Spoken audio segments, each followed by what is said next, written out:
เพื่อนๆจ้าเพื่อนๆมากินมันฝรั่งทอดกรอบบ่จ้ามื้อนี้พี่แก้วมีเคล็ดลับการปอกมันฝรั่งจังใดบ่ให้ดำและเก็บได้เป็นอาทิตย์อันดับแรกนำมันฝรั่งมาปอกเปลือกจ้าทุกคนหลังจากปอกเปลือกแล้วเฮาก็สิมาหั่นเป็นชิ้นๆการหั่นก็บ่หนาหรือบางเกินไปเพราะถ้าหั่นหนาเกินไปมันสิเฮ็ดให้ทอดบ่สุกเตรียมน้ำ1กะละมังใส่เกลือกับน้ำส้มสายชูไปอย่างละ1ช้อนโต๊ะ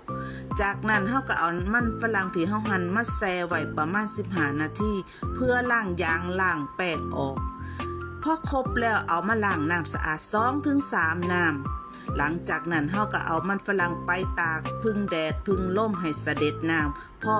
พึ่งแดดพึ่งลมเสร็จแล้วเฮาก็หาถุงมาใส่จ้ะทุกคนผู้ใดบ่มีถุงก็เอากล่องมาใส่แค่นี้เฮาก็สิได้มันฝรั่งเหลืองนวลพร้อมที่จะออกมาทอดแล้วจ้า